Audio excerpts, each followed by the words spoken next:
Hello, dear bankers. Hello to everybody. A very warm welcome to JIB CIB Prep. हम कर रहे हैं आपका सब्जेक्ट HRM तैयार. मॉड्यूल ए करेंगे आज थ्रू समरी टेबल्स. बहुत क्रिस्प तरीके से एक जगह with all examples all your topics लेकर आ गई हूँ.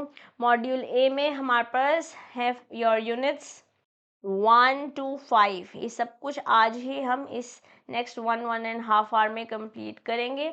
आपने अगर जो 8 से 9 घंटे वाला सेशन चैनल पर है, आपने अगर वो अटेंड नहीं करा है HRM का, तो उस सेशन को भी आपने अटेंड करना है, क्योंकि वहाँ पर मैंने सारे चैप्टर्स के MCQs मैकमिलन वाले भी और मतलब इंडिविजुअल चैप्टर्स में जो मैकमिलन के बातें रखे हैं वो भी और एडवांस लेवल क्वेश्चंस भी कराए हुए हैं. तो on the face of it आपकी सारी तैयारी एक बारी हो जाएगी उन 9 घंटे उस 8-9 घंटे के सेशन को अटेंड करते हुए. Let me just quickly show it to you if you haven't seen that session. Here is the session. Okay, ये लगभग 8 hours 52 minutes, तो लगभग 9 घंटे का सेशन है. ये अटेंड ज़रूर कीजिएगा, ठीक है. इसके अलावा मैं आपके साथ अब समरीज करने वाली हूँ इंडिविजुअल यूनिट्स की, जिसकी स्ट्रैटेजी वीडियो मैंने HRM की ऑलरेडी आपके साथ चैनल पर शेयर कर दी है. 5 मिनट की वो वीडियो है, तो आपको एक क्लैरिटी मिलेगी कि हमारा नेक्स्ट कोर्स ऑफ एक्शन क्या होने वाला है, क्योंकि 15 दिसंबर को हमने अपना एग्ज़ाम क्लियर करना है. ठीक है, तो चलिए शुरू कर रहे हैं मॉड्यूल ए के साथ. दोस्तों, इस तरीके से मैं आपके साथ समरी चार्ट्स लेकर आई हूँ. बस 3 pages and your first chapter is over. Second page, second unit देखिए, ये again 3 pages and you are sorted. फिर हमारे पास यूनिट 3 तो बहुत छोटा है, यूनिट 4 भी ज़्यादा बड़ा नहीं है, एंड यूनिट 5 भी. इस तरीके से हम पढ़ाई करेंगे and you are sorted with your syllabus. लगभग 1-1.5 घंटा लेंगे, मॉड्यूल ए को फिनिश करेंगे. Okay, let's start. आपका जो फर्स्ट यूनिट है वो है fundamentals of HRM. Fundamentals of HRM बोले तो यहाँ पर हम किस टॉपिक के बारे में बात कर रहे हैं. बेसिकली ये समझने की कोशिश कर रहे हैं कि जो एम्प्लॉई को डेवलप करना है या एम्प्लॉई डेवलपमेंट एक कॉन्टीन्यूस प्रोसेस है. ऐसे नहीं कि आज हमने कुछ सिखाया और बस ख़त्म, उसके बाद हमें कुछ नहीं करना. It's a continuous process. और ये ह्यूमन रिसोर्स फंक्शन का एक इम्पॉर्टेंट पॉइंटर है. जैसे हम सब लोग रोज़ कुछ नया सीखते हैं तो ग्रो करते हैं, इसी तरीके से कोई ऑर्गेनाइजेशन में को ग्रोथ चाहिए तो उसके इंडिविजुअल एम्प्लॉयज़ को ग्रो करना होगा. ओके, तो American society for training and development को रीनेम कर दिया गया है कि इम्पॉर्टेंट पॉइंटर है जो हमें नोट करना है. American society for training and development को रीनेम कर दिया गया as association for talent development. और ये हाईलाइट करता है HR interest on global scale. यहाँ पे अगर ASTD बोलते हैं तो ये अमेरिकन सोसाइटी, कहीं ना कहीं हम एक कंट्री में लिमिट हो रहे थे, बट अब फंडामेंटल्स क्योंकि हम HRM समझ रहे हैं ऑन ग्लोबल स्केल, तो यहाँ पर एक पॉइंटर हमारी बुक में, हमारी किताब में, मैकमिलन में समझाया हुआ है. इसके अलावा demographic dividend focuses attention to HR concept. Demographic age इन अलग अलग जगहों पे अलग अलग लोगों के अलग अलग टेस्ट, प्रेफरेंसेस, चॉइसेस होती हैं, तो वो HR कंसेप्ट में हमारे सिलेबस में हम कवर कर रहे हैं. इसके अलावा अगर मैं मैनेजमेंट थियोरी के बारे में बात करती हूँ तो early Indian thought emphasise life affirming values in management. मतलब खाली पैसा नहीं है, हम बोल रहे हैं कि ज़िंदगी चलानी है तो आपके जो मॉरल्स हैं, जो आपके वैल्यूज़ हैं, वो कहीं ना कहीं बिजनेस में भी बहुत स्पष्ट रूप से दिखाई देंगी और आपको इम्प्लीमेंट करनी होगी. चाहे वो आपका ऑनेस्टी हो, चाहे जो आपने वादा किया है वो निभा रहे हैं in form of integration. Yes, being integral to what you are saying. तो हमारे पास चेस्टर बर्नार्ड ने एक थियोरी दी है जो प्रमोट करती है कोऑपरेटिव मैनेजमेंट को वाया ग्रुप बिहेवियर अंडरस्टैंडिंग. बोल रहे हैं कि अगर आप चाहते हो कि आप अच्छे से ऑर्गेनाइजेशन में मैनेजमेंट कर पाएँ तो उसके लिए आपको लोगों के बिहेवियर को समझना पड़ेगा. क्योंकि ऐसा है, जैसे एक बंदा A है और एक बंदा B है, तो हो सकता है जो चीज़ मोटिवेट करती है A को B को ना करे. ठीक है. और जब हम इंडिया में LPG आया हमारे पास, तो लिबरलाइजेशन की वजह से हमारे पास फॉरेन कंट्रीज़ आई, MNCs आई, है ना, नए बिजनेसेस एंटर हुए और हम भी बाहर गए, तो बाहर को एचआर का खाली लोकल लेवल पर नहीं बट ग्लोबल ग्लोबल लेवल पर अंडरस्टैंडिंग करनी ज़रूरी है। Liberalisation and transformation, shift from religious or caste based HR to global performance oriented practices, because there is somebody, I am Brahman and I want somebody who is a Brahman to be at my in my organization. It will not suffice the requirement जिस हिसाब से competition बढ़ गया है, जिस हिसाब से हम ग्लोबल पैरामीटर्स पे हम काम कर रहे हैं। मैं पंजाबी में तो पंजाबी को मैं ज़्यादा प्रेफरेंस दूंगी। This is not what is now the need of the hour, it was never but now people understood it. ठीक है, तो मैनेजरियल वैल्यूज़ आपकी कॉर्पोरेट कल्चर को भी इम्पैक्ट करती है, क्योंकि it is always monkey see monkey does, right. अगर टॉप मैनेजमेंट वाले ही लिटिल लिटिल लेकर, लोगों के पैसे लेके लिटिल लिटिल पी के चल रहे हैं गोवा वाले बीच पे आओ फोटो खींच के, तो everybody in the organisation is going to follow the same culture, right. तो मैनेजरियल वैल्यूज़ आपके कॉर्पोरेट के कल्चर को, जॉब सेटिस्फैक्शन को, और कैसी ट्रांसपेरेंसी है, कैसी अकाउंटेबिलिटी है, इन सब पर भी इम्पैक्ट डालेगी। तो एचआरएम आज रीडिफाइन हो चुका है दोस्तों, it has been redefined as human response management. It is not only human resource management but it is human response management, किस तरीके से आप रिएक्ट से बेटर रिस्पॉन्स कर पा रहे हो। और ये किस पे एम्फोसाइज कर रहा है, वैल्यूज पे और बेंचमार्किंग पे। Benchmarking is the standards. Yes, अब कंटेम्प्रेरी एचआरएम रिस्पॉन्स के बारे में बात करते हैं। तो जो इंडियन लीडरशिप है वो किस पे फेवर करती है, वो लॉजिक्स पे को फेवर करती है, स्टेप बाय स्टेप प्रोसेसेस को फेवर करती है, instead of oh what a charm करिश्मा पे फोकस नहीं है। फोकस किस पे है, लॉजिक क्या है, why are we doing whatever we are doing. ठीक है, तो बैंकिंग सेक्टर का फोकस किस पे है, ऑन टैलेंट मैनेजमेंट, ताकि बैंक्स ऑफ फ्यूचर बनाया जा सके। जस्ट बिकॉज नेपोटिज्म से काम नहीं चलेगा, just because you know somebody, just because somebody is from your गाँव और फ्रॉम योर रिलीजन और फॉलोज द सेम कल्चर, उस बेसिस पे आप टैलेंट नहीं एक्वायर करेंगे, ना ही उन्हें मैनेज करेंगे, ना उनको प्रमोशन एक्सेट्रा देंगे। It is building for banks of future, और इसलिए हमारे सिलेबस में एक इलेक्टिव सब्जेक्ट भी है ये। ओके, तो ह्यूमन कैपिटल को एज की कंपेटिटिव एसेट जैसे हमने रिकॉग्नाइज कर लिया। बोल रहे हैं कि जैसे हमारे पास बाकी एसेट्स हैं ऑर्गेनाइजेशन में जो पैसे दे रहे हैं, बेसिकली जो एसेट क्या होता है, जो मुनाफा देता है, जो हमारे को ग्रोथ देता है बेसिकली, है ना। तो ऐसे बोल रहे हैं ह्यूमन कैपिटल को भी, ऐसा नहीं कि इंसान है कोई आके बस हम तो सैलरी दे रहे हैं काम करेंगे हो जाएगा, they are also the competitive asset of the organisation. ठीक है, अगर मैं next topic fundamentals of HRM पे जाऊँ तो हमारे पास एक डेफिनेशन हमारी किताब में दी हुई गई है, integrated decisions forming employment relationship to achieve organizational and employee goals. What is HRM? HRM एक ऐसा तालमेल करता हुआ डिसीजन है जो आपने लिया है ताकि एक ऐसा एनवायरनमेंट क्रिएट किया जाए, एक ऐसा एम्प्लॉयमेंट रिलेशनशिप क्रिएट किया जाए जो कि ऑर्गेनाइजेशन के गोल तक पहुंचने में आपको मदद करे। क्योंकि अगर लोग ऐसे ही हैं, कैजुअल एटीट्यूड के हैं, मे बी उनको आता नहीं है, आता है बट वो काम नहीं करना चाहते हैं, तो आप क्या ऑर्गेनाइजेशन के गोल तक पहुंच पाएंगे? ऑफ कोर्स नहीं। तो हमारे पास 3 ऑब्जेक्टिव्स हैं और यहाँ से एग्जाम में बनता है question, very important. Okay, this is very important. क्या है? ऑब्जेक्टिव्स। जो हमारे एचआरएम है उसके क्या ऑब्जेक्टिव है? एक ऑब्जेक्टिव है सोसाइटल, दूसरा है ऑर्गेनाइजेशनल, तीसरा है personal. Societal is related to employment, giving no bread and butter to people who are buying from you, क्योंकि उनके पास पैसे होंगे तभी तो सामान भी खरीदेंगे, अगर एक लॉजिक ऐसे भी देखा जाए तो। फिर ऑर्गेनाइजेशनल ग्रोथ भी हमें चाहिए। क्या है ऑर्गेनाइजेशनल ऑब्जेक्टिव? पैसा कमाना है, पहली बात तो सर्वाइवल है कि जितना कम डाला है उतना निकालने, ब्रेक इवन, फिर profit, then you want growth happening. Yes, तो हमारे पास सोसाइटल ऑब्जेक्टिव है, ऑर्गेनाइजेशनल ऑब्जेक्टिव है, फंक्शनल ऑब्जेक्टिव भी है। कि जो आपके लोग हैं, जो रिसोर्सेज हैं, ऐसे नहीं कि हम उनको पैसे दे रहे हैं, उनको रिसोर्सेज दे रहे हैं, but there is nothing coming back from them. We don't want that happening. Even if आज तो हम एम्प्लॉय के एंगल से बात कर रहे हैं, बट अगर हम बिजनेस बात करते हैं तो स्किल यूटिलाइजेशन तो चाहिए ना।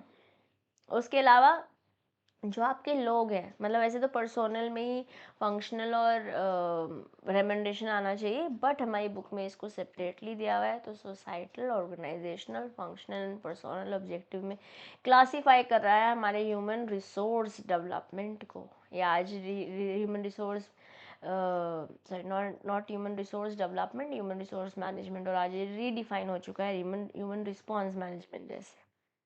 ओके अब एचआरएम के कुछ रोल्स हैं। एचआरएम के कुछ रोल्स हैं। क्या रोल्स हैं?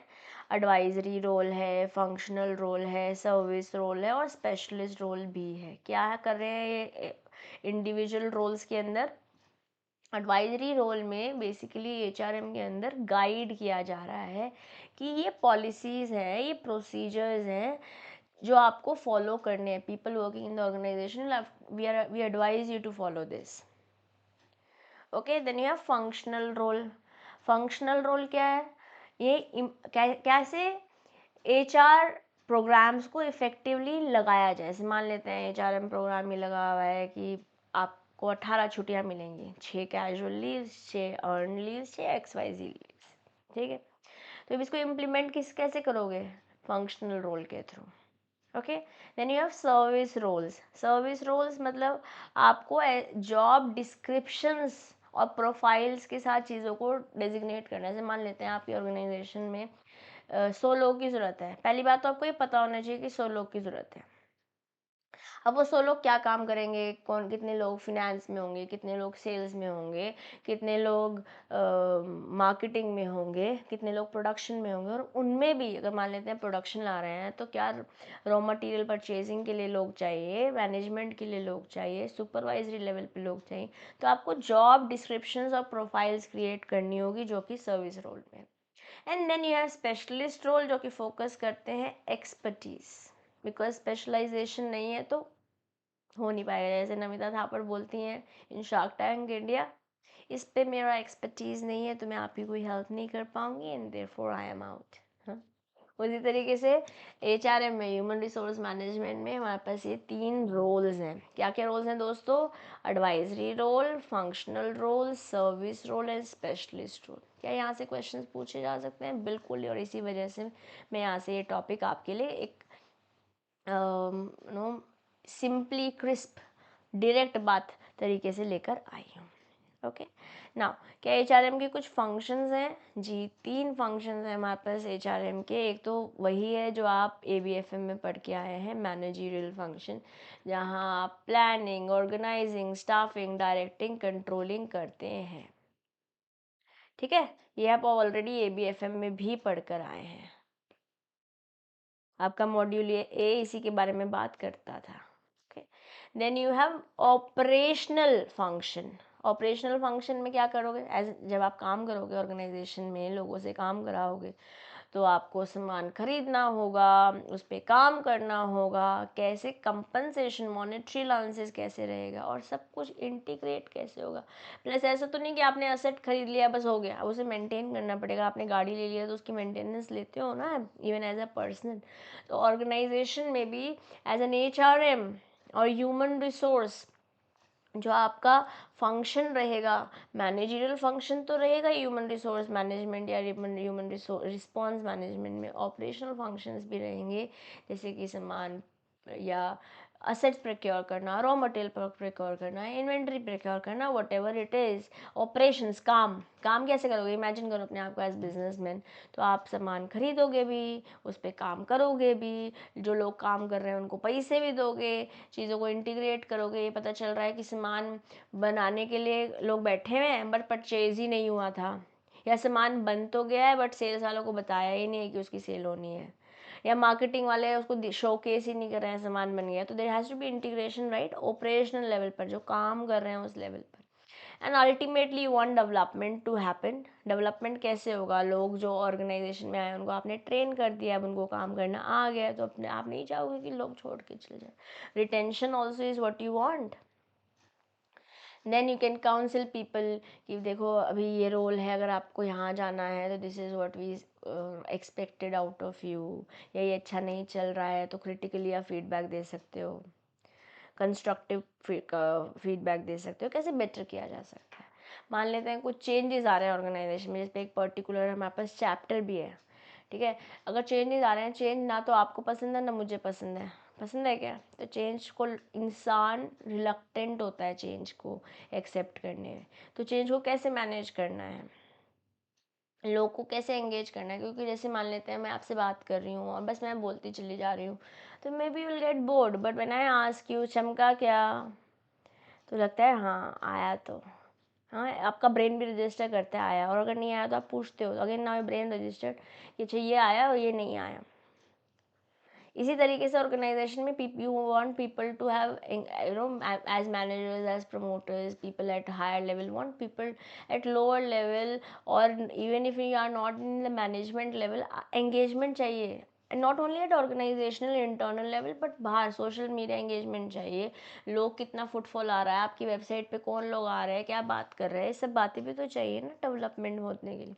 तो 3 तरीके के हमने फंक्शंस देखे, managerial function, operational function and development function, ठीक है। तो एक एक बार ये मैंने पढ़ेंगे, ये इंपॉर्टेंट है, मैंने हाईलाइट कर दे रही हूँ और यहाँ पे एक हार्ट भी बना दे रही हूँ, ताकि आपको पता हो कि यहाँ से एग्जाम में क्वेश्चन पूछा जा सकता है, ठीक है। चलिए अब बात करते हैं एम्प्लॉय पॉलिसी। एम्प्लॉय पॉलिसी क्या है, वो रूल्स, वो गाइडलाइंस जो बेसिकली ऑर्गेनाइजेशन के गोल को एम्प्लॉय के गोल के साथ मिला रही है। कहीं ना कहीं इसके बारे में मैनेजमेंट बाय ऑब्जेक्टिव आप पढ़कर आए हैं ABFM में। जो पॉलिसीज बनती हैं वो इस तरीके से रहती है कि आप ऑर्गेनाइजेशन के गोल तक पहुंचे जा सके, बट वहाँ पे इंसान जो एम्प्लॉयज़ हैं उनका क्या रोल रहेगा, उनके साथ कैसे इंटीग्रेशन होगी। ओके, अब ह्यूमन कैपिटल इम्पॉर्टेंट है, हाँ इम्पॉर्टेंट तो ये तो बात हमने कर ली है। तो जो ये ह्यूमन कैपिटल है इसको कोर एसेट जैसे मान लिया गया है, जैसे फिनेंशियल असेट्स हैं, जैसे फिजिकल असेट्स हैं, उसी तरीके से बोल रहे हैं human capital is also one of the most important assets when we talk about the accounts of our company. Banking industry में, बैंकिंग इंडस्ट्री ने कितने लोगों को एम्प्लॉयमेंट दे रखी है, over 500,000 people. 10 lakh is 1 million, right, तो लगभग 5 लाख लोग बैंकिंग इंडस्ट्री में जॉब करते हैं। यस, ह्यूमन रिसोर्स अकाउंटिंग के बारे में बात करते हैं। देखो कुछ कुछ कंपनीज ने तो क्लासीफाई कर लिया है ह्यूमन एसेट, ह्यूमन कैपिटल को एक फिनेंशियल स्टेटमेंट में एसेट जैसे, बट सब कंपनीज अब इसको ऐसे फॉलो नहीं करेगी, क्योंकि कहीं ना कहीं तो इसको कैपिटलाइज नंबर में लाना, it is not an easy concept. जैसे आपने एक मशीनरी खरीदो, सबको पता है ना पैसे कितना है, बट ह्यूमन रिसोर्स को कैपिटलाइज करना, बैलेंस शीट में अपनी अकाउंट्स पे चढ़ाना, कुछ कंपनीज ऑलरेडी शुरू कर चुका है, but it is not that easy, it is complex definitely. Okay, now let's talk about human resource management और ट्रांसफॉर्मेशन। जो ऑर्गेनाइजेशन में चेंजेस होते हैं तो उसमें क्या होता है, नए ढांचों में अपने आप को पिरोना या बदलना, जैसे बहुएं बदलती हैं अपने आप को नए घर में आती हैं, तो टेक्नोलॉजी, HR, यस। तो जब चेंजेस हो रहे होते हैं तो आप कैसे उसके साथ अडेप्ट होते हो। यहाँ पे लीडर्स को सबसे पहले तो ये समझना पड़ेगा कि कुछ प्रॉब्लम है, अगर कुछ प्रॉब्लम आइडेंटिफाई कर ली है तो उसको कैसे सॉल्व किया जा सकता है, even before it is red flags all over, proactively कैसे काम किया जा सकता है। अगर मैं इंडियन HRM ट्रांसमिशन के बारे में बात करूँ या ट्रांजिशन के बारे में बात करूँ, तो future work places even it has started today.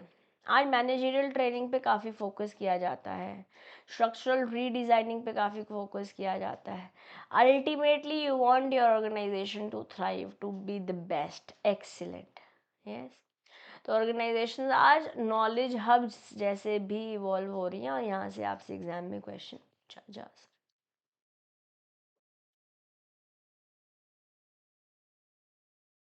ठीक है।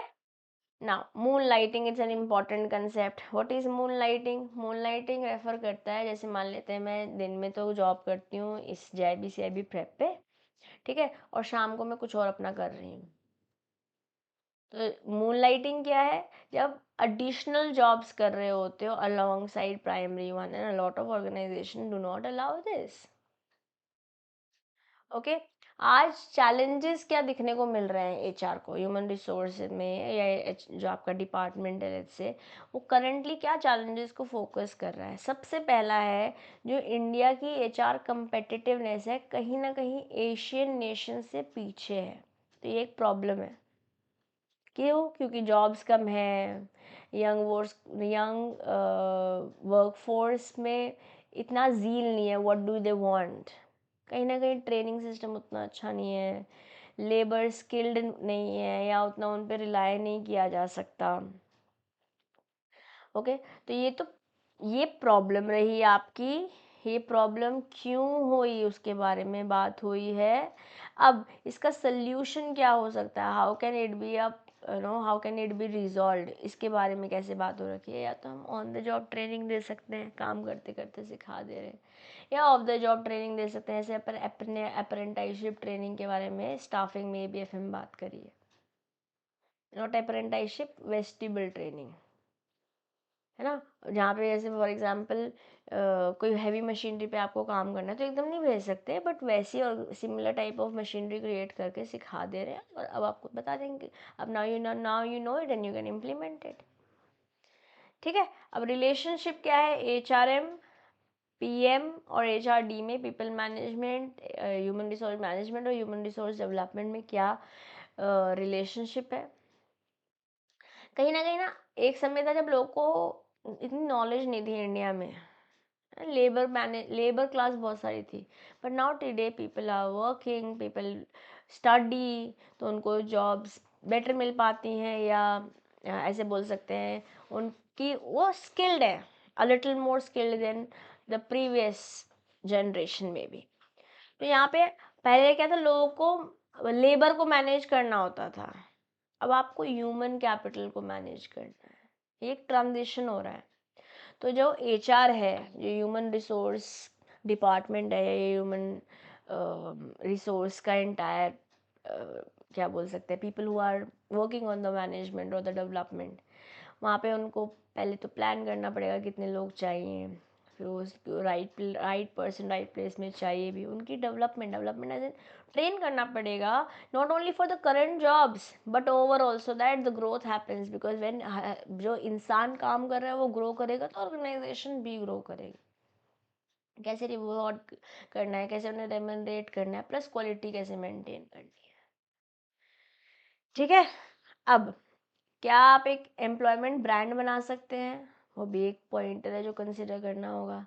अगर हम चाहते हैं कि ज़्यादा लोग, अच्छे लोग, टैलेंटेड लोग आपकी ऑर्गेनाइजेशन में आए, तो you have to attract people. उसके लिए ऐसे बोलते हैं ना, ये तो हॉट सेलिंग ये जैसे for example if you are CA, तो you know that big four is something that has no brands associated, irrespective of the cultures. अलग अलग ऑर्गेनाइजेशन के अलग अलग कल्चर हो सकते हैं, बट जैसे फॉर एग्जांपल आप बोले पीडब्ल्यूसी तो मैं जाना चाहती हूँ या चाहता हूँ, बट लेट्स से कोई पर्टिकुलर एक्स वाई जी फर्म है, यार अच्छा तो है, पैसे भी बहुत है, बट कल्चर बहुत टॉक्सिक है।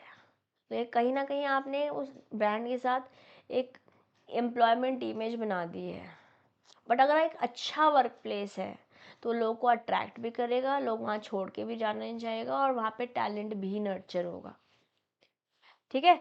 तो एचआर हेड, जो भी एचआर का हेड है, हुसोएवर इज मैनेजिंग, उनको ध्यान रखना है कि उसे ऐसी एम्प्लॉयमेंट ब्रांड क्रिएट करी जा सके जिससे ये इंश्योर हो कि जो कंपनी है टैलेंट मार्केट में टॉप नॉच। ओके। अब अगर आपके पास एक स्ट्रॉन्ग एम्प्लॉयमेंट ब्रांड है तो उससे होगा क्या? ये तो हमें समझ आ गया कि हमें बिल्ड करनी चाहिए, बट वाई? क्योंकि इससे आप टैलेंट वॉर में आगे रहोगे, आपके पास बेस्ट पीपल होंगे ना, आप लोग भी आपके पास बेटर आएंगे, you will acquire also better और attract also right talent.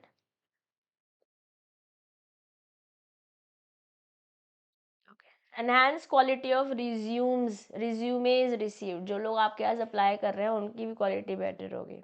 Okay. And you will be also able to not only acquire them but retain them, और कई कम लोग आपकी ऑर्गेनाइजेशन छोड़कर जाएंगे, टर्नओवर भी रिड्यूस हो जाएगा। अब आप ये तो समझ में आ गया कि हमारे को एम्प्लॉयमेंट ब्रांड बनानी चाहिए, क्यों बनानी चाहिए, बट कैसे बनाओगे, how will you have a good work place?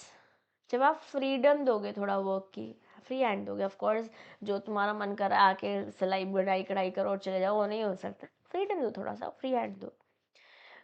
Work का कल्चर बढ़िया होना चाहिए, पता चल रहा है रात को 2-2 बजे तक काम करोगे तो ही आप अच्छे पाओगे, that should not happen, right? Leadership opportunities हो, क्योंकि हर कोई को ग्रो करना पसंद है, आपको मुझे हम सबको ग्रो करना पसंद है, ठीक है? अगर कुछ आपने अच्छा किया तो उस पर रिकग्निशंस देनी पड़ेगी आपको, लोगों को। People not only like money, पैसे तो पसंद है, हम सबको पसंद है, बट उसी के साथ नो रिकग्निशंस अच्छी लगती है। एक कुछ ऐसी अपॉर्चुनिटीज़ जहाँ पे आप कुछ सीख सको, कुछ ग्रो हो सको, फ्लेक्सिबिलिटी। जैसे आज तो हमारे पास हाइब्रिड ऑप्शंस हैं, है ना? हमारी बैंकिंग इंडस्ट्री में भी शुरू नहीं हुआ, बट बाकी आईटी और बहुत सारी और इंडस्ट्री में तो चालू हो गई कि थोड़े दिन ऑफिस आओ, थोड़े दिन घर से काम करो।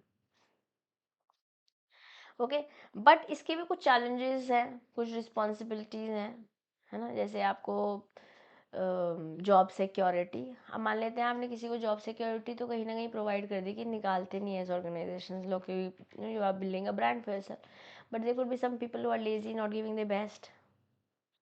Work life social life balance करना, कहना बहुत आसान है, करना बहुत मुश्किल है। All of us agree with this, ठीक है? अब एचआर हेड, अगर इंडियन बैंकिंग इंडस्ट्री में बोले, क्योंकि हम बैंकिंग बैंकर्स हैं तो बैंकिंग के बारे में बात तो करेंगे ही ना, तो एचआर हेड का क्या रोल है इंडियन बैंकिंग इंडस्ट्री में? एचआर हेड जो है इम्पॉर्टेंट रोल तो प्ले करता है, जैसे कि प्ले डेवलपमेंट रोल, जैसे आपको नए लोग एक्वायर करने हैं, ऑर्गेनाइजेशन डेवलपमेंट हो रही है, इफ़ेक्टिव लीडर्स खुद भी बनना बनाना भी है, and business partners, people you integrate with, may be vertically और हॉरिजॉन्टली, ठीक है? कैसे लोगों के साथ आप जुड़कर आगे बढ़ पाओगे, सिनर्जी क्रिएट कर पाओगे, एक लेवरेज ले पाओगे, अपना बेस्ट देकर उनका बेस्ट लेकर। ओके, अब क्या नए रोल्स हैं एचआर मैनेजर्स के इंडिया में? एचआर जो है काउंसलर्स जैसे एक्ट कर रहे हैं, काउंसलिंग करते हैं एम्प्लॉयज़ की, मीडिएटर, अगर कहीं पे कोई लड़ाई हो गई किसी दो डिपार्टमेंट के बीच में, कुछ लोगों के बीच में, कुछ लीडर्स के बीच में, तो मीडिएटर जैसे हेल्प करते हैं। प्रॉब्लम सॉल्वर जैसे, चेंज एजेंट मतलब चेंज लाना, मैंने जैसे पीछे मैसेज बताया आपको, change management is not easy, तो चेंज को कैसे लाना है उसके एजेंट एचआर मैनेजर्स बन रहे हैं, प्लस ह्यूमन रिसोर्सेज को, मैन पावर रिसोर्सेज को मैनेज करना। All of these are new roles that today HR managers are playing. Okay, now let's talk about future roles of HR managers. ये तो new roles तो देख लिए, but आने वाले समय में क्या हो सकता है? अपने रिसोर्सेज को प्रोटेक्ट करना, उन्हें एनहांस करना। When I am talking about resources, I am majorly talking about human resources. उनकी एफिशिएंसी को ना तो ओवर यूटिलाइज करना, ना अंडर यूटिलाइज करना। टू मच करा लिया, फिर पता चला 2-3 दिन की छुट्टी पे ही बंदा चला गया। ऑप्टिमाइज चेंज, ऐसे नहीं कि मेरे को चेंज लाना है तो जो मैं बोलूँगा वही करना पड़ेगा। We'll have to be strategically bringing the changes. We have a definite पूरा चैप्टर है वहाँ पे हम बहुत डिटेल में बात करें, बट क्योंकि अब ये टॉपिक है हमारी किताब में तो पढ़ना तो पड़ेगा, ठीक है? इसके अलावा अलग अलग तरीके के लोग हैं, कोई साउथ इंडिया से है, कोई नॉर्थ इंडिया से है, कोई हो सकता है इंटरनेशनली भी आपकी ऑर्गेनाइजेशन में काम कर रहा है, तो उस डाइवर्स वर्कफोर्स को मैनेज करना है। प्लस कम नहीं चाहते ज़्यादा लोग छोड़ के जाए, you want to handle attrition, no even, आप ये भी नहीं चाहते कि लोग छोड़ के जाए, और आप ये भी नहीं चाहते कि आप लोग को निकालो। तो एक सक्सेसफुल एचआर प्रोफेशनल का क्या क्वालिटीज़ हैं? उसमें लीडरशिप ट्रेट्स हैं, not only saying but listening also. Perception ना करते हो, अच्छा ये बंदा तो ऐसे ही है, ये बंदा तो ऐसे है, तो बायसनेस से फ्री होना पड़ेगा। इंसान की साइकोलॉजी, क्या दिमाग कैसे चल रहा है, उसे समझना पड़ेगा। पॉजिटिव होना पड़ेगा माइंड से। नेगेटिव ही सोचोगे, नेगेटिव हो रहा है, ये तो नहीं हो पाएगा, ये तो नहीं तो कर पाएगा, तो फिर तो ऑफ कोर्स जो सोचोगे वही होने वाला है। Plus they'll have to be intellectual, they'll have to have high intelligence, and they have to be ethical also. Just because somebody is paying you to get a job, and or maybe आपके दोस्त के रिश्तेदार के कोई जना है तो आप लेकर आ गए, that should not happen. Okay, इसके अलावा क्या इश्यूज है एचआर में? कंपनसेशन प्लान, इंसेंटिव स्कीम्स, ये तो हम सब यहीं पे है ना? Perks, performance appraisal, diversity issues, और लोग को लाना और फिर उन्हें प्रमोट करना, ये कुछ इश्यूज हैं जो एचआर चलते ही चले जा रहे हैं। ऑफ कोर्स हर लेवल पे अपनी अपनी प्रॉब्लम्स हैं, तो ये एक प्रॉब्लम है जो हमें ह्यूमन रिसोर्स मैनेजमेंट में दिखती है।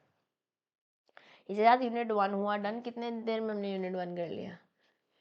We took 30 minutes. तो थोड़ी सी स्पीड अप बढ़ाएंगे हम, है ना। यूनिट 2 की ओर चलेंगे, ऑर्गेनाइजेशनल बिहेवियर। यूनिट 1 और 2 में ही ज़्यादा समय लगेगा, 3, 4, 5 इतने बड़े नहीं हैं। ओके, यूनिट 2 किस बारे में बात करता है? ऑर्गेनाइजेशनल बिहेवियर की। ऑर्गेनाइजेशनल बिहेवियर मतलब स्टडीज ऐसे बोलती हैं कि कैसे एक इंडिविजुअल या कैसे ग्रुप में लोग इंटरेक्ट करते हैं एक ऑर्गेनाइजेशन के अंदर, और वो जैसे इंटरेक्ट करते हैं, जैसे बातचीत करते हैं, जैसे उनका नज़रिया है, जैसे वो सिचुएशंस को हैंडल करते हैं, परफॉर्मेंस से इम्पैक्ट करते हैं। जैसे for example, a manager observing team dynamics to increase productivity by resolving conflicts. Dynamics is अलग अलग चेंज, टीम की डायनेमिक समझना कि देखो ऐसा, इसकी ये पावर है, इसकी ये वीकनेस है, ये समझ पाता है। अगर मैनेजर इसको ऑब्जर्व कर पाता है इस बिहेवियर को, तो चीज़ें बेटर हो पाती है, आपकी एफिशिएंसी बेटर हो पाती है, लोगों की, इस पूरे डिपार्टमेंट की, इस टीम की प्रोडक्टिविटी बेटर हो पाएगी। अगर कोई प्रॉब्लम्स हैं, अगर आपस में कोई लड़ाई झगड़े हैं, तो उसको भी सॉल्व कर पाएंगे। ऑर्गेनाइजेशनल चार्ट्स क्या होते हैं? ये विजुअल रिप्रेजेंटेशन है कि कैसे आपका ऑर्गेनाइजेशन का ढांचा बना हुआ है। ये सीईओ है, फिर लेट्स से प्रेसिडेंट है, फिर वाइस प्रेसिडेंट है, फिर इंडिविजुअल डिपार्टमेंट हेड्स है ना। तो कंपनी चार्ट दिखाती है क्या हायरार्की है, सीईओ से लेकर डिपार्टमेंट हेड से उनके टीम्स तक लेकर, ठीक है। फिर हमारे पास फॉर्मल ऑर्गेनाइजेशन है, इनफॉर्मल ऑर्गेनाइजेशन है। फॉर्मल ऑर्गेनाइजेशन में चीज़ें स्ट्रक्चर्ड हैं, आपको पता है कि कौन किस चीज़ के लिए रिस्पॉन्सिबल है, प्रॉपर अथॉरिटी सिस्टम है। जैसे एक सेल्स टीम है विथ स्पेसिफिक टारगेट्स, कौन उसका रिपोर्टिंग मैनेजर है, ऐसा पता रखा है। इनफॉर्मल में नेचुरली आ जाती है ये बातचीत करते करते। हाँ, जैसे आपस में उन्होंने क्रिकेट क्लब बना लिया, रिक्रिएशनल एक्टिविटी, सैटरडे संडे भी मिल रहे हैं। Then you have matrix structure. Matrix structure क्या है? जब मल्टीपल मैनेजर्स को आप रिपोर्ट करते हो for functional and project related goals, काम करने से रिलेटेड, आपके प्रोजेक्ट से रिलेटेड, तो उसको मैट्रिक्स स्ट्रक्चर या मैट्रिक्स रिपोर्टिंग बोलते हैं। जैसे for example, a marketing specialist reporting both to the marketing manager and the project lead. Marketing manager से बात चल रही है, वैसे तो हमने पढ़ा है कि वन यूनिटी ऑफ कमांड होनी चाहिए, वन पर्सन सबका मालिक एक। बट जब आप एक ऐसी सिचुएशन आती है जब वहाँ पे आप मार्केटिंग मैनेजर्स वाले अपने मैनेजर से तो बात कर रहे हो, बट मान लेते हैं एक प्रोजेक्ट का भी लीड है, वो खाली मार्केटिंग नहीं बाकी काम भी देखता है, but you are reporting to both, ठीक है। कहने का मतलब क्या है? जब आप मल्टीपल मैनेजर्स को रिपोर्ट करते हो फंक्शनल और प्रोजेक्ट रिलेटेड गोल्स को मीट करने के लिए, तो आप मैट्रिक स्ट्रक्चर यूज़ कर रहे हो। और यहाँ से एग्जाम में there is a very high possibility कि आपसे क्वेश्चन पूछ लिया। अच्छा, ये आपका एग्जाम्पल है।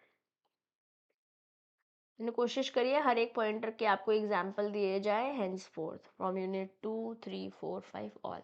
Okay, let's talk about divisional structure. हम पढ़ कर आए डिविजनल स्ट्रक्चर। डिविजनल में बेसिकली प्रोडक्ट के बेसिस पे आपका ऑर्गेनाइजेशन का ढांचा बना हुआ है। Okay, independent business under a larger umbrella, जैसे है तो Tata, but then you have product के बेसिस पे चीज़ें बटी हुई है। जैसे मान लेते हैं एक कार मैन्युफैक्चरर है, उसके सेपरेट डिवीजन है, इलेक्ट्रॉनिक कार्स का अलग है, एसयूवीज का अलग है, सिडान्स का अलग है, हैचबैक्स का अलग है, ठीक है। ऑर्गेनिक स्ट्रक्चर क्या है? Organic structure is when you are flexible, when your structure is with flat hierarchy, bosses etcetera ने सब कुछ लैटरली काम कर रहा है, फ्लैट। जैसे फॉर एग्जांपल स्टार्टअप्स में जनरली ऐसा होता है। Startups when employ works collaboratively, कोई ऐसा रिजिड रोल नहीं है कि मेरा तो यही काम है, मैं तो और कुछ नहीं करूँगा, या तो मैं और कुछ नहीं करूँगी। This is not what is happening, this is पार कर that as happening. But I hope you are able to see the screen. तो हम कंटिन्यू करेंगे, आगे बढ़ेंगे। मैकेनिस्टिक स्ट्रक्चर, यहाँ पे रिजिड रहता है स्ट्रक्चर, सब कुछ बता रखा है, ऐसे ही करना है। ऐसे ज़्यादातर गवर्नमेंट डिपार्टमेंट में होता है कि भैया मेरा तो यही काम है, मैं इसके आगे नहीं कर सकता। स्ट्रिक्ट रिपोर्टिंग स्ट्रक्चर रहता है। Then you have functional structure. Functional structure function के बेसिस पर ऑर्गेनाइजेशन बटी हुई है। इसके बारे में भी ABFM में बात करके आए। जब भी प्रोडक्ट के बेसिस पर ढांचा बना हुआ है तो वो डिविजनल है, फंक्शन के बेसिस पे बन रखा है तो फंक्शनल है। जैसे IT डिपार्टमेंट है, वो सारे टेक्नोलॉजी रिलेटेड बातें करेगा, परचेज डिपार्टमेंट परचेज रिलेटेड बातें करेगा, है ना। तो जो भी पर्टिकुलर डिपार्टमेंट है वो पर्टिकुलर वर्क्स ही करेगा। पर्सन जॉब फिट मतलब आप you want right person with right job, proper training के थ्रू। जैसे मान लेते हैं कि HR टीम ट्रेनिंग हुई, ठीक है, बट उस ट्रेनिंग में because today AI is coming, because no internet है, तो जॉब रिक्वायरमेंट से मैच करने के लिए ट्रेनिंग दी जा रही है। किसको? सॉफ्टवेयर डेवलपर को AI की ट्रेनिंग दी जा रही है।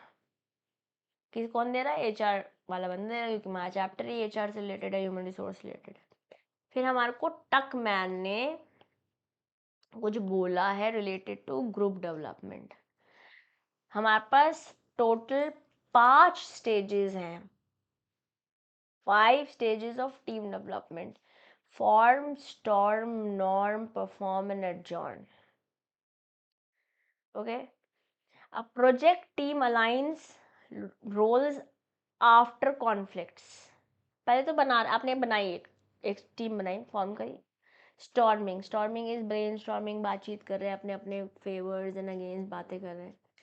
Norming is now let's align, goal से बात करते हैं। परफॉर्म, काम करते हैं। एनर्जन इज हो गया, चलो bye bye, now let's start again a new project, नया काम, नए roles. Yes, so I highly recommend to learn this, very very very very very very very very very important।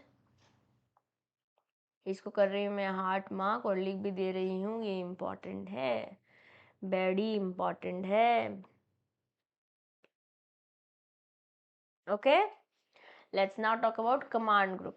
Command group वो permanent workforce है जो organization ने बता रखी है। जैसे for example companies account team working on monthly budget, ये command group है जो जिसने बता दिया कि काम ऐसे होना, this is what is required to be done, permanent work group है, ठीक है। टास्क ग्रुप, जैसे हमने अब हमारे पास दो बातें हैं, हमारे पास दो बातें हैं, एक है कमांड ग्रुप, एक है टास्क ग्रुप। कमांड ग्रुप होती है permanent work group, task group होती है जो पर्टिकुलर कोई काम करने के लिए बनी है। ऐसे कंपनी की अकाउंट टीम है वो परमानेंटली बन रखी है अकाउंट्स का काम करने के लिए।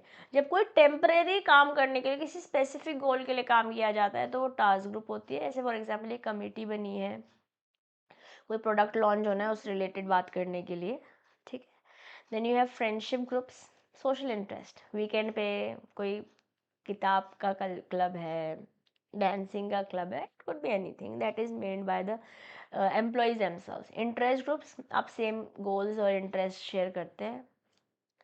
हाँ, सस्टेनेबिलिटी करने के लिए let's go clean Ganga drive कर रहे हैं, कोई NGOs में मदद करना चाह रहे हैं, कोई पर्टिकुलर NGO जहाँ पे आप पढ़ाने ही जा रहे हैं। Okay, group size, ideal size optimises collaboration, अगर बहुत ज़्यादा बड़ा नहीं है, बहुत ज़्यादा छोटा नहीं है, तो कहीं ना कहीं सब लोग मिलजुल के कोलैबोरेशन, ये तू अच्छा कर सकता है, मैं अच्छा कर सकता हूँ, आप कर पाएंगे।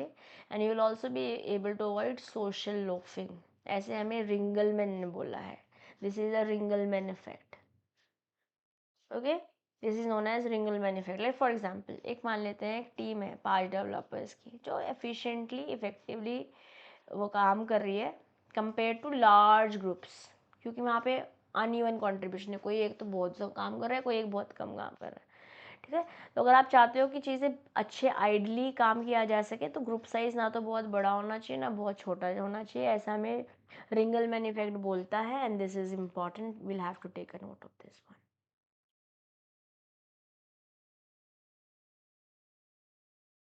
This example is the best example that you are able to see on the screen. समझ आ रहा है ना एग्जाम्पल से बातचीत। लीडरशिप इंडिविजुअल के गोल्स को इम्पैक्ट करती है, क्योंकि लीडर्स इंस्पायर करते हैं, अंदर से बात आने लगती है कि हाँ कर लेंगे हम।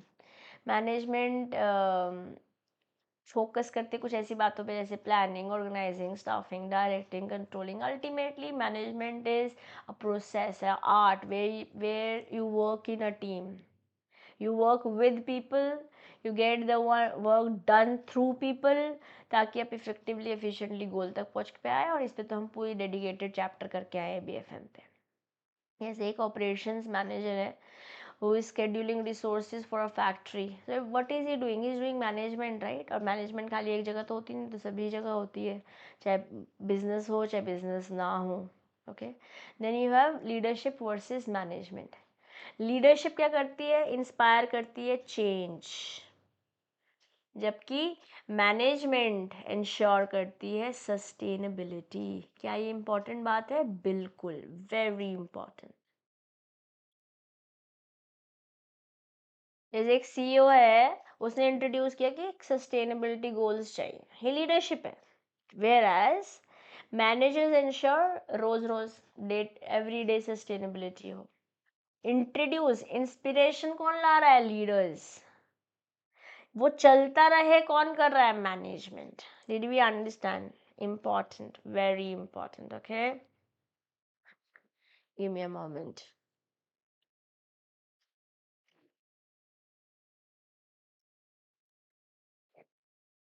Okay, moving forward, let's talk about situational leadership theory. What is situational leadership theory? जब आप लीडरशिप स्टाइल को अडेप्ट करते हो, जैसे एम्प्लॉय रेडी हो रहा है कि वो सुनना चाह रहा है, या उसे आप कुछ बेचने वाले हो, या उससे आप कुछ इनपुट्स लेने वाले हो, एज इन पार्टिसिपेशन करने हो, या उनको कुछ देने वाले हो. ठीक है, तो बेसिकली आप अपनी लीडरशिप को उस सिचुएशन के अकॉर्डिंग मॉडिफाई कर दे रहे हो. जैसे फॉर एग्जांपल, कोई कॉन्फिडेंट एम्प्लॉय है, उसे डेलीगेट कर दो. पर कोई नया बंदा आया है तो उसे हैव टू टेल, नो.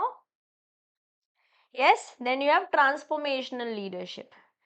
ये इंस्पायर करती है इनोवेशन, चेंज, मोटिवेट करके. इंडिविजुअल बंदे को इंडिविजुअली सपोर्ट दे रही है, इंटेलेक्चुअली चीज़ों को कैसे बेटर किया जा सकता है उस पे काम, बेसिकली ट्रांसफॉर्म कर रही है. जैसे for example, encouraging the team to design eco-friendly products and supporting innovative ideas. This is a good example of transformational leadership. नाम से ही काफ़ी बातें तो क्लियर हो जाती है.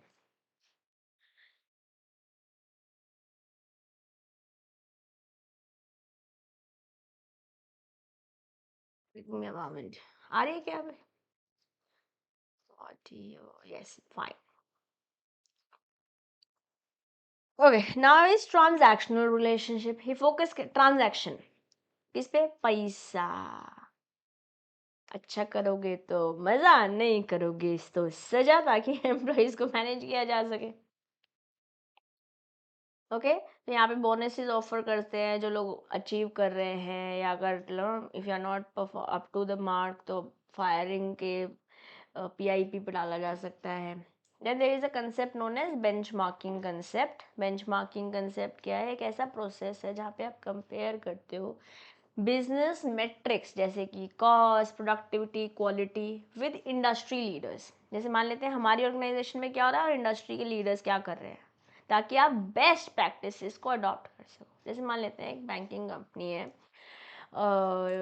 Compare its customer service process with leading customer centric organisation, ताकि with time they will be able to improve, उनकी क्वालिटी भी बेटर हो पाएगी. Okay, then there is 7 stage methodology, जो 12 स्टेज मेथडोलॉजी है, जो कि 7 स्टेप्स में कंसोलिडेट हो रखी है. जैसे you first identify the subject, define the process, shortlist partners, collect the data, determine gaps, set targets and implement improvement. जैसे फॉर एग्जांपल एक रिटेल बैंक है, उसने क्या किया, अपना टाइम रिड्यूस कर दिया two steps to reduce accounting time by benchmarking with top performing global banks. क्या किया? सबसे पहले बता कि देखो ऐसे हमें टाइम कम करना है. ये व्हेन वी टॉक अबाउट एक अकाउंट को खोलने का समय वो हम कम करना चाह रहे हैं, इंटरनेशनल जैसे बेस्ट बैंक्स कर पा रहे हैं हम वैसे करना चाह रहे हैं. तो उन्होंने एक प्रोसेस बताया कि कैसे लेंदी प्रोसेस को कम समय में किया जा सकता है. अब मान लेते हैं डिसाइड हुआ कि पहले 10 स्टेप्स थे, अब 3 या 4 स्टेप्स में हो जाएगा, बट इस 4 स्टेप को परफॉर्म करने के लिए हमें कोई चीज़ आउटसोर्स करनी पड़ेगी. तो हमने पार्टनर्स शॉर्टलिस्ट की कि कौन करेगा हमारे लिए काम. आपने डेटा कलेक्ट किया, अब देखा कि हम ये चाहते थे बट ये हो गया है, then you again set targets, and जो चीज़ें गलत हुई उसे ठीक कर लिया जाएगा। कुछ इस तरीके से यहाँ पे आप कंट्रोलिंग तो कर रहे हो बट उसी के साथ साथ चीज़ें बदल रहे हो, क्योंकि आप अल्टीमेटली जो बेस्ट है उसके साथ कंपेयर करते हुए अपने 7 स्टेप्स को इम्प्लीमेंट करते हुए अपने गोल तक पहुँच रहे हो। ओके, क्या टाइप बेंचमार्किंग की भी टाइप्स हैं? जी हाँ, हमारे पास बेंचमार्किंग की टाइप्स हैं। प्रोसेस बेंचमार्क, प्रोसेस को बेंचमार्क किया जा सकता है। परफॉर्मेंस बेंचमार्क, परफॉर्मेंस को बेंचमार्क किया जा सकता है। जो टॉप लीडर्स हैं उनके प्रोडक्ट के साथ आप बेंचमार्क कर सकते हो। अपने फंक्शंस को बेंचमार्क कर सकते हो। बेस्ट इन क्लास को बेंचमार्क कर सकते हो, ये उनका बेस्ट इन क्लास अगर 10 है और हमारा 6 है तो हमें 10 तक पहुंचना है। और ऑपरेशनल बेंचमार्किंग भी हो सकती है।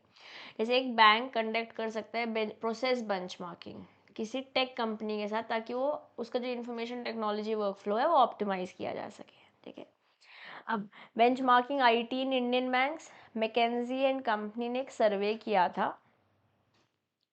ओके, उन्होंने आइडेंटिफाई किया better IT spends, talent management and complexity handling अच्छे से हो सकती है अगर आपके में जो इंफॉर्मेशन टेक्नोलॉजी आपके बैंक में वो अच्छी हो रखी है। तो अगर आपने पैसे लगाए हैं तभी तो, अगर आपने हम तो हर जगह काटना चाह रहे हैं, जितना गुड़ डालोगे उतना मीठा होगा ना, ऑफ कोर्स। आप 200 रुपये की चीज़ के लिए 2 लाख रुपए दे रहे हो, don't want that also happening. Yes, जैसे मान लेते हैं एग्जाम्पल लेते हैं, SBI leading blockchain innovation for fraud prevention enhancing IT capability is what, it is a benchmark in Indian banks related to IT, information technology. Okay, then there are certain quality initiatives जैसे TQM, और TQM में तो KBFM में exam में question भी पूछा गया है। What is TQM doing? TQM is doing basically continuous improvement, customer satisfaction, teamwork and performance measuring 4 चीज़ों पे continuously काम करता है TQM। 1, 2, 3 and 4, very important. Okay, जैसे बैंक्स अडॉप्ट करते हैं TQM ताकि एनहांस किया जा सके कस्टमर की सेटिस्फैक्शन, उसका सर्विस डिलीवरी प्रोसेस को बेटर किया जा सके। कैसे करके, कंटिन्यूस इम्प्रूवमेंट करके, कस्टमर को सेटिस्फाई करके, सब लोग साथ मिलकर एज ए टीम काम करके और अपने परफॉर्मेंस को मेजर करके, कि जब तक मेजर नहीं करोगे तब तक पता कैसे चलेगा ना क्या आप चाहते थे और क्या हो रहा है। गैप होगा तो उसे उस पर will be able to work.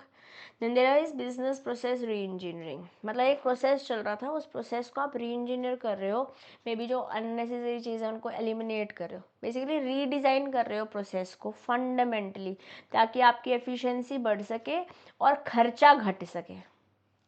खर्चा भी कम करना चाहते हो। यस, जैसे फॉर एग्जांपल ICICI बैंक ने रीवैम्प कर लिए अपने लोन अप्रूवल प्रोसेस को बाय यूजिंग BPR, ताकि उनका समय भी कम लगे, मतलब वीक्स से कुछ आवर्स में कन्वर्ट कर दिया इन्होंने loan approval process. They have re engineered their business process. Now there is ISO 9000 standards. ये स्टैंडर्ड्स हैं फॉर क्वालिटी मैनेजमेंट, ताकि कस्टमर फोकस रहे, लीडरशिप बेस्ट रहे और प्रोसेस इम्प्रूव होता रहे। This is ISO 9000 standards. Bank gaining ISO 9001 to 2015 certification for customer service excellence and process standardization ले रहे हैं लोग, ताकि बेस्ट सर्विसेज प्रोवाइड करे जा सके। आज बैंक्स भी कर रहे हैं ये। Okay, then you have quality circles. Quality circle is कुछ छोटा सा एक ग्रुप बना दिया है एम्प्लॉयज़ का, जो कोलैबोरेट कर रहे हैं प्रोसेस इम्प्रूवमेंट पे। कोई प्रॉब्लम है उसे सॉल्व करने में, सब लोग साथ मिलकर एज अ टीम काम करने में, और कल्चरल ऑर्गेनाइजेशन का कल्चर भी बेटर करने में। जैसे फॉर एग्जांपल एक बैंक की ब्रांच है, जो उसके एम्प्लॉयज़ है, उन्होंने एक क्वालिटी सर्कल बनाया ताकि लोन डॉक्यूमेंटेशन में जो प्रॉब्लम्स है वो कम की जा सके। तो एक प्रोसेस को बेटर कर रहे हैं या एक प्रॉब्लम को सॉल्व कर रहे हैं साथ मिलकर, what is it, it is quality circle and it is important. Now what is 6 sigma? 6 sigma एक ऐसा प्रोसेस है जो कि हवा में बातचीत नहीं हो रही, नंबर्स डेटा पे बात हो रही है। ओके, ताकि प्रोसेस बेटर किया जा सके, आपके डिफेक्ट्स कम किए जा सके, इसको बेटर तरीके से मैं लेकर आई हूँ आपके लिए। सिक्स सिग्मा, सिक्स सिग्मा क्या है?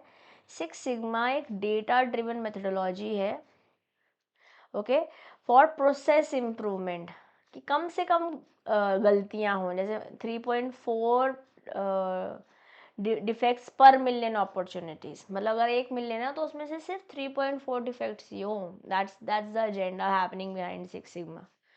की कंसेप्ट क्या है? फोकस किया जा रहा है कि प्रोसेस में गलतियां ना हो, एक गलतियां नहीं मतलब अलग अलग ना हो। एक बार एक ही चीज़ को ऐसे कर रहे हो, फिर सेम ही चीज़ को ऐसे कर रहे हो, तो प्रोडक्ट प्रोसेस में वेरिएशन मत करो ताकि क्वालिटी बेटर हो सके। स्टैंडर्डाइज कर दो, ऐसे ही करना है। अगर 5-10 रुपए का येलो चिप्स है लेस का, तो वो ऐसे ही है, उसमें उतना ही अमाउंट है, उसकी पैकिंग ऐसी ही होनी है। क्लासिक सॉल्टेड येलो में ही जाएगा, American onion cream whatever it is वो ग्रीन में ही जाएगा, ठीक है। Then you have sigma level, measures of process quality aims for six sigma, that is 3.4 defects per million. Very important indeed it is, ठीक है। Achieving 99.99966 defect free result, this is the agenda. Defects मतलब जो customer की expectation ये है तो उससे नीचे नहीं होना चाहिए, कहने का मतलब है। फॉल्टी प्रोडक्ट है कोई मैन्युफैक्चरिंग लाइन में, वेरिएशन मतलब चीज़ें बदलनी नहीं चाहिए, कंसिस्टेंट होनी चाहिए। Now these are two important pointers, DMIAC and DMADV। What is DMAIC? DMAIC problem को डिफाइन करो, मेजर करो डेटा को, एनालाइज करो कि क्यों हुआ होगा ये प्रॉब्लम, इम्प्रूव करो ताकि सोल्यूशन निकालो ताकि जाके आप इम्प्रूव हो सको, एंड अल्टीमेटली अपने आउटकम को कंट्रोल कर लो। This is DMAIC। What is DMAIC?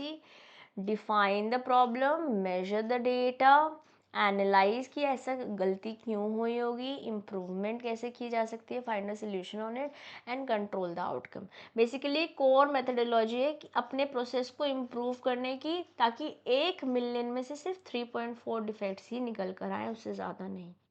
Now you have one more process, that is DMADV, that is you define, you measure, you analyze, you design and you verify। नए processes और नए products लेकर आ रहे हो तो उसके लिए DMADV एक सिक्स सिग्मा के अंदर तरीका है, ताकि आपका प्रोसेस इम्प्रूव हो सके और डिफेक्ट्स कम हो सके। क्या इम्पॉर्टेंट है? वेरी इंपॉर्टेंट है। इम्पॉर्टेंट नहीं, very important. Am I clear? Dear bankers, both of it is very very important. Okay, now क्या रोल है? वेरियस लेवल ऑफ एक्सपर्टीज मिलती है सिक्स सिग्मा से। जैसे हमारे पास अलग अलग लेवल्स हैं, जैसे हमारे पास ताइक्वांडो में लेवल्स होते हैं ना, इस तरीके से यहाँ पे भी लेवल्स हैं। जैसे ग्रीन बेल्ट है project team member, black belt है तो you are lead expert, okay. जैसे हमारे पास वाइट बेल्ट से ब्लैक बेल्ट होता है, उसी तरीके से सिक्स सिग्मा में कुछ बेल्ट्स हैं। बेनिफिट क्या है?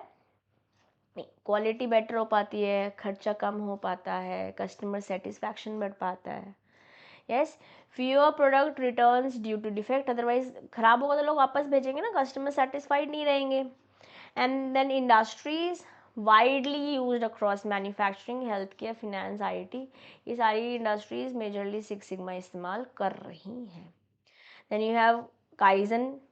काइजन इज ऑल्सो मेथड, यहाँ पे भी कॉन्टिन्यूस इम्प्रूवमेंट पे फोकस किया जा रहा है। कैसे? 5S मेथडोलॉजी को यूज़ करके। क्या है 5S methodology? Sort, set in order, shine, standardize and sustain. Do we have to learn this? We will have to learn this. जैसे एक बैंक अगर अपनी क्लीननेस, बैंक की ब्रांच की क्लीननेस को बेटर करना चाहता है तो काइजन प्रिंसिपल है। सॉर्ट, जो नहीं चाहिए हटाओ, हर चीज़ को प्रॉपरली उस जगह रखो जहाँ होने चाहिए। Shine, standardize, and then you have to, ये चीज़ यहीं पे जाएगी, and then you have to sustain. पता चल रहा है आज तो हमने टेबल क्लीन किया है, कल वापस सब कुछ एक ही जगह पर है, okay. Then you have positive attitude, you have to, you want people to have not just talk about ये मेरे साथ हो गया नेगेटिव, ये मैं क्या कर लूँगा। you want people with positive mindset, उनसे बात करो। जो वातावरण है, माहौल है, जो क्लाइमेट है वो टू हीटेड ना रहे और सब लोग साथ मिलकर काम करें, काउंसलिंग सेशंस करें ताकि एक नेगेटिव एटीट्यूड है तो उस पर you can address that, and encourage positivity in customer interaction. Plus stress management तो आज one of the talk of our है। आज बहुत सारी टेक्निक इस्तेमाल करी जाती है ताकि आप स्ट्रेस को मैनेज किया जा सके, कि आपको बता दें this is what we are expecting from.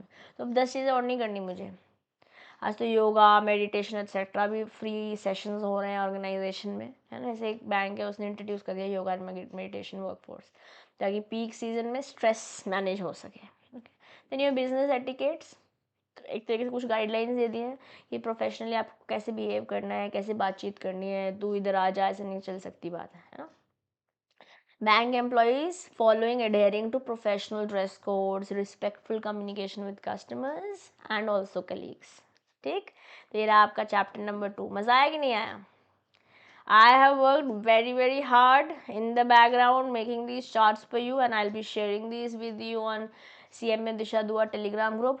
Join कर लीजिएगा। बेस्ट तरीका है to consolidate entire module together. Okay, now let's talk about unit 3 that talks about organizational change. Change management एक ऐसा तरीका है, एक ऐसा अप्रोच है जिससे आप चेंज को मैनेज कर सकते हैं, ऑर्गेनाइजेशन के एंगल पे भी और इंडिविजुअल के एंगल पे भी। जैसे फॉर एग्जांपल एक कंपनी है जो ट्रेडिशनल तरीक़ों से कुछ बदलना चाह रही है। Company transitioning from a traditional to a remote working model, मतलब पहले ऑफिस जा रहे थे, अब तो वर्क फ्रॉम होम चल रहा है। ऑर्गेनाइजेशनल चेंज मतलब जब आप कुछ बदल रहे हैं, जैसे ढांचा बदल रहा है, स्ट्रक्चर बदल रहा है, कुछ टेक्नोलॉजी बदल रहे हैं, कुछ फिजिकल सेटिंग बदल रहे हैं, लोगों को बदल रहे हैं, रीऑर्गेनाइज कर रहे हैं अपने कंपनी की हायरार्की को, ताकि डिसीजन मेकिंग बेटर हो सके। Okay, that is organizational change. Then you have change and development. Organizational change तब होता है जब ओवरऑल स्ट्रैटेजी चेंज हो रही है, ताकि आप सक्सेस बेटर कर सको, लीडर्स को गाइड करना पड़ेगा, मैनेज करना पड़ेगा इस चेंज को भी, ताकि डेवलपमेंट हो पाए। जैसे मान लेते हैं एक बिजनेस है, वो प्रोडक्ट बेस्ड से कस्टमर बेस्ड स्ट्रैटेजी पे जा रहा है, तो क्या वो ये एक चेंज है, बिल्कुल चेंज है। तो ऑर्गेनाइजेशनल लेवल पे भी तो है, but we want people also to implement this change, right. अब लोग हैं तो रेजिस्ट करेंगे इस चेंज को, तो ये क्या स्ट्रैटेजीज, क्या रणनीति होनी चाहिए ताकि आप इन चेंजेस को मैनेज कर सको। तो हमारे पास 6 टेक्निक्स प्रपोज करी है किसने? कोटर एंड शल सिंगर ने, ताकि आप रेजिस्टेंस को मैनेज कर सको। Okay, through may be education, to buy, उन्हीं से पूछो, देखो यार देखो ये चल रही है प्रॉब्लम और आपको क्या लगता है क्या करना चाहिए, ये बात सही लग रही है, हम उसके लिए ये कर रहे हैं, है ना। तो basically we are offering training programs to employees, जैसे एन एग्जांपल, ताकि ट्रांजिशन आराम से हो सके। मान लेते कोई नया सॉफ्टवेयर ला रहे हैं, पहले एक्स सॉफ्टवेयर था, वाई सॉफ्टवेयर, लोगों को बताओ, सिखाओ। लोग इसलिए तो घबराते हैं वो करने से, क्योंकि उन्हें आता नहीं है। ठीक है, इमर्जिंग चेंजेस इनिशिएटिव्स, बैंकिंग में क्या चेंजेस आज दिख रहे हैं हमारे को बैंकिंग में, जैसे डीरेगुलेट हो गया, आरबीआई से डीरेगुलेट हो गया, इंटरेस्ट रेट, ट्रांसपेरेंसी पे काम हो रहा है, रिस्क मैनेजमेंट पे काम हो रहा है। जैसे आरबीआई ने आज सीआरआर रेट भी 18% है, पता नहीं 40% होते थे एक जमाने में, आज 4.5% पे हो गया है। इतना ही आपको लिक्विड कैश मेंटेन करना है आरबीआई के साथ एज ए बैंक। ओके, तो इसे बैंक से ज़्यादा फ्लेक्सिबिलिटी है इंटरेस्ट रेट, क्योंकि डीरेगुलेट हो गया है। टॉप ट्रेंड्स क्या है चेंज मैनेजमेंट के? Recognising the need for change management. पहली बात तो ये समझना पड़ेगा कि चेंज लाना ज़रूरी है और चेंज को मैनेज भी करना पड़ेगा। कंपिटेंसी बिल्डिंग, रिसोर्स कैसे एलोकेट करने हैं और अल्टीमेटली प्रोजेक्ट्स को इंटीग्रेट करने हैं। For example, organizations creating dedicated change management role. Training programs दो लोगों को, कोई दिक्कत नहीं है, बताओगे उन्हें आता होगा, वो करेंगे। चेंज सैचुरेशन, एक ऐसा समय आ गया, मतलब ना, यू डू नॉट, जैसे हम पढ़ते पढ़ते नहीं सैचुरेशन आता है, बस इसके ऊपर भेजे में नो नथिंग गोइंग, उसी तरीके से जब ऐसा लगता है ना कि टू मच, भाई साहब इसके ऊपर नहीं हम ले पाएंगे, feeling the negative effect of too much change, ये सैचुरेशन है।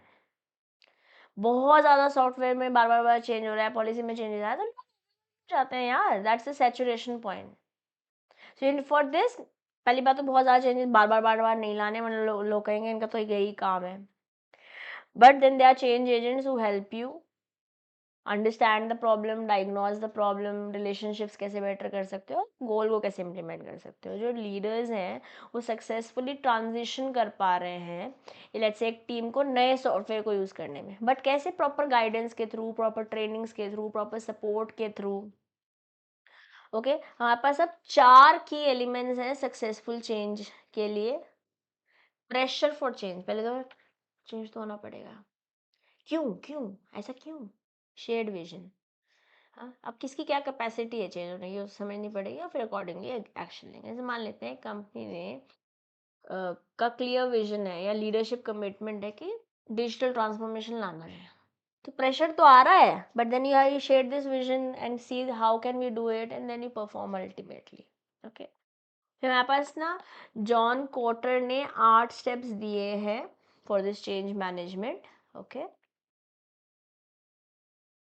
Increase urgency, build team, communicate vision, कुछ मेथड्स हैं. ओके इसके 8 steps I will share it with you guys on Telegram में शेयर करूँगी प्रॉपर 8 स्टेप्स. ठीक है बट अभी for now you let's stay with this. For example एक manager है leading a team through restructuring by following quarter step. Now here it is not Philip Quarter, it is John Quarter that we are talking about. Responsibility charting एक ऐसी technique है, मतलब कौन क्या करने वाला है, एक ऐसी टेक्निक है जहाँ आपको रोल्स बता दिए. मतलब ऐसा नहीं कि चलो देख लेंगे क्या, तो अनक्लैरिटी, अगर कोई एम्बिग्यूटी है तो उसे रिजॉल्व कर दी जा रही है. इससे ये भी इंश्योर हो रहा है कि क्रॉस फंक्शनली चीज़ें कोलैबोरेट हो पाए कि तुम्हारा ये है मेरा ये है, अगर साथ मिलके कर ले तो जैसे जैसे मान लेते लड़की वाले लड़के वाले अलग अलग फोटोग्राफर करने की जगह एक फोटोग्राफर बुक कर लेते, कोलैबोरेट, पैसे बांट लेंगे आधे आधे. हाँ यूजिंग रिस्पॉन्सिबिलिटी चार्टिंग से आप ये पता चल पाता है कि किस फेज में कौन रिस्पॉन्सिबल है, हमें किससे बात करनी है. The bug stops at home. Okay now what are the key elements of responsibility charting. आपको पहले देखना पड़ेगा काम क्या क्या है, कौन कौन इंटरेस्ट होल्डर्स हैं, स्टेक होल्डर्स हैं, और उन लोग का क्या पार्टिसिपेशन रहने वाला है डिसीजन मेकिंग में. जैसे मान लेते हैं एक प्रोजेक्ट है तो कौन अकाउंटेबल होगा हर स्टेप टास्क के लिए. मैं 10 लोगों से तो बात नहीं करूँगी ना. From planning to execution, who is going to get the work done. It is that is what is helpful through charting, responsibility charting. Okay with this unit 3 is done. Okay then let's now continue with unit 4. unit 4 है, unit 4 का नाम है HRM in Indian banks. ठीक है तो unit 4 और 5 भी बहुत शॉर्ट सिंपल यूनिट्स हैं. अगर हम HRM के साथ चालू करते हैं, ह्यूमन रिसोर्स मैनेजमेंट किस तरह से इंडियन बैंक्स में होता है, यहाँ सबसे पहला टॉपिक जो हम डिस्कस करने वाले हैं वो है ह्यूमन रिसोर्स प्लानिंग. हमारे पास 6 स्टेप्स दे रखे हैं in the how to plan human resources, ताकि जो भी रिक्वायरमेंट है बिजनेस की वो फुलफिल हो पाए. जैसे मान लेते हैं कि आपको कितना कस्टमर सर्विस रिप्रेजेंटेटिव की रिक्वायरमेंट है वो असेस करना पड़ेगा. ये ना हो कि हम ज़रूरत पड़ रही है 20 की और हम 50 लेके बैठे हैं, और ऐसा भी ना हो ज़रूरत है 20 की और हम 15 से ही काम चला रहे हो. सो बेसिकली एक नया ब्रांच अगर खोलने वाले हैं तो वहाँ पर हमको कितने कस्टमर सर्विस रिप्रेजेंटेटिव चाहिए होंगे, ये वो 6 स्टेप प्रोसेस से हम जान पाएंगे. अब स्टेप्स क्या हैं इस HR प्लानिंग में, हमारे पास जैसे मैंने मेंशन किया 6 स्टेप्स हैं. सबसे पहले तो आप जाइए जानिए कि कितनी करंट रिसोर्सेज हैं. मान लेते हैं अभी 5 है, या नया ब्रांच खोल रहे हैं तो 0 है. अब फ्यूचर में आप कितना बिजनेस प्रोजेक्ट कर रहे हैं, आपको क्या लग रहा है कि कितनी रिक्वायरमेंट होगी. अगर आज 5 है और हम नया डिपार्टमेंट या नया एक सब्जेक्ट लेकर आ रहे हैं, मान लेते हैं JIB था, आप CIB लेकर आ रहे हैं, तो हमें फ्यूचर में देखना पड़ेगा ना कितनी रिक्वायरमेंट और आवर्स की होने वाली है. ठीक है फिर फोरकास्ट करेंगे HR नीड्स, क्या क्या रिक्वायरमेंट होगी ह्यूमन रिसोर्स की. फिर देखेंगे क्या हमारे पास कुछ एक्स्ट्रा अवेलेबल है, कोई ऐसा डिपार्टमेंट है जहाँ पर ऑलरेडी अवेलेबल है, या बाजार से अगर हम लेकर आ रहे हैं, आउटसाइड से आउटसाइड द ऑर्गेनाइजेशन अगर हम टैलेंट एक्वायर करने वाले, तो सप्लाई में क्या अवेलेबल है, कोई रिज्यूमेज हैं हमारे पास etcetera. Then you acquire the talent and ultimately ensure कि टाइमली वो रिसोर्स जो है वो वहाँ पहुँच जाए जहाँ के लिए हमने उसे रिक्रूट किया है. जैसे मान लेते हैं पूरे प्रोसेस में if you want to know कुछ नया रीजन में एक्सपेंशन करना है बैंक ने, तो उन्हें नए रिक्वायरमेंट की ज़रूरत पड़ेगी ना, तो सबसे पहले आप डिटरमाइन करिए क्या नीड है, उसके अकॉर्डिंग फ्यूचर में कितना बिजनेस आ सकता है। फोरकास्ट करिए एचआर नीड्स, इवैल्यूएट करिए कहाँ से आएगा, टैलेंट अक्वायर करिए और टाइमली डिप्लॉय कीजिए। क्या ये लर्न करना है? जी हाँ, इसे लर्न करना है। Okay, then recruitment and selection. हम जानते हैं रिक्रूटमेंट एक पॉजिटिव प्रोसेस है जहाँ हम लोगों को बोल रहे हैं आओ आओ हमारी कंपनी में अप्लाई करो। सिलेक्शन एक नेगेटिव प्रोसेस है, क्योंकि हमने जितने लोग आ गए हमारे पास अप्लाई कर दिया, उनमें से हम वो लोगों को चूज़ करेंगे जो हमारे रिक्वायरमेंट को सफाइज कर रहे होंगे। Yes, process of attracting and choosing candidates on business needs and roles requirement. When I'm talking about attracting, I'm talking about recruitment. When I'm talking about choosing, I'm talking about selection. ठीक है, जैसे for example recruiting specialized roles like risk managers during a banking institutions digital shift. मान लेते हैं पहले सिर्फ physical level पे था, ये इतना ज़्यादा डिजिटाइज नहीं हुआ था, अब हमारे को ज़रूरत है लोगों की, तो उसके लिए रिस्क मैनेजर्स चाहिए, तो वो recruitment and selection process follow करना होगा। वंस यू आर, आपने एक बार असेस कर लिया कि कितने लोग की ज़रूरत पड़ती है आपको, ठीक है, फर्स्ट स्टेप आपने फुलफिल कर लिया, फिर आपने रिक्रूटमेंट किया, फिर सिलेक्शन किया, अब उन्हें ट्रेन कर, फिर एक्चुअली फिर प्लेस और ओरिएंट करेंगे। Then you have training and development. जो लोग आ गए हैं अब उन्हें हमने प्लेस कर दिया है, जैसे मान लेते हैं मैं आपके एचआरएम के टीचर जैसे प्लेस हुई, तो मुझे अब ट्रेनिंग देनी पड़ेगी, कैसे पढ़ाना है, कौन से प्लेटफॉर्म पे पढ़ाना है, कैसे नोट्स अपलोड करने हैं, ठीक है। तो उनके साथ इंडक्शन हुआ, ट्रेनिंग हुई, प्लस डेवलपमेंट। ऐसा नहीं खाली करंट रोल्स पे हमें काम करना है उस ह्यूमन रिसोर्स के साथ, but how can that person have an overall growth happening. Okay, जैसे for example cross functional attachment for a bank employees both in both the retail and corporate sector. इससे क्या होगा, बंदा खाली एक चीज़ नहीं जानता होगा, एक से ज़्यादा चीज़ जानता होगा। Employee welfare, it's an initiative जिसमें एजेंडा ये है कि हम एम्प्लॉय की ओवरऑल वेलबींग नो पे काम करा जा सके, जैसे इंश्योरेंस दिया जाता है या अलग पर्क्स दिए जाते हैं, या अगर एक्स्ट्रा काम कर रहे हैं, वीकेंड सपोर्ट दे रहे हैं, तो अकॉर्डिंगली काम कंपनसेशन भी दिया जाए। और ऐसा भी नहीं है कि कोई बंदे के कुछ ऑन लीव्स हैं या सिक लीव है तो आप उनको वो लेने नहीं दे रहे हो, ठीक है ना। तो वर्क लाइफ बैलेंस भी करना है, तो health insurance, flexible working hours employees को देना, ये सब कुछ में किस में आ जाता है, एम्प्लॉय के वेलफेयर में ही आ जाता है। Give me a moment.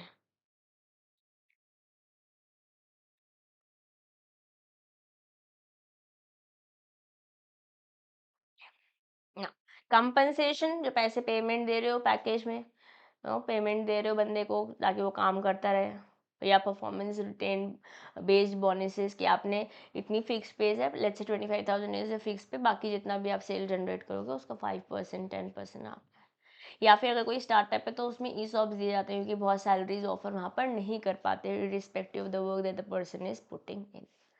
Okay, now this is a topic that has been asked in previous year and it can be asked once again. Performance management क्या होता है? Performance management में basically आप जो बंदे हैं, जो लोग हैं आपके एम्प्लॉयमेंट में, उनके उनके काम को मॉनिटर कर रहे हो, इवेल्युएट कर रहे हो, फीडबैक्स दे रहे हो ताकि उनका परफॉर्मेंस बेटर हो सके। जैसे हमारे पास क्वार्टरली रिव्यूज़ होते हैं कि कितना उनको गोल दिया था या क्या उनके KRAs थे, की रिस्पॉन्सिबिलिटी एरियाज थे, क्या उन पे वो मीट कर पाए, या बाकी क्वार्टर्स में हम उनसे क्या एक्सपेक्ट कर रहे हैं, ताकि हम भी अपना बेस्ट ले पाए, क्योंकि हम बेस्ट दे रहे हैं, प्लस फीडबैक उस बंदे को भी मिल सके जो ह्यूमन रिसोर्स है, ताकि वो अपना करियर डेवलप बेटर कर पाए।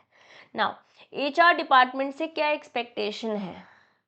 HR को हम, ह्यूमन रिसोर्स को हम एक स्ट्रैटेजिक पार्टनर जैसे मान सकते हैं, जो पूरा डिपार्टमेंट है जो कि वैल्यूज़ ऐड करता है बियॉन्ड ट्रेडिशनल फंक्शन, जैसे कि पेरोल एंड रिक्रूटमेंट्स, पैसे देना, लोगों को रिक्रूट करना, is one of the work of the HR। इसे ट्रेडिशनली ऐसे चल रहा है, बट आज एक स्ट्रैटेजिक पार्टनर जैसे हम देख रहे हैं HR डिपार्टमेंट को, जो कि बैंक कल्चर को बेटर शेप करेगा, कुछ इनिशिएटिव्स लाके या कॉर्पोरेट वैल्यूज से अलाइन करके, not only in banking but everywhere human resource. Okay, now changing profiles of HRM in banks.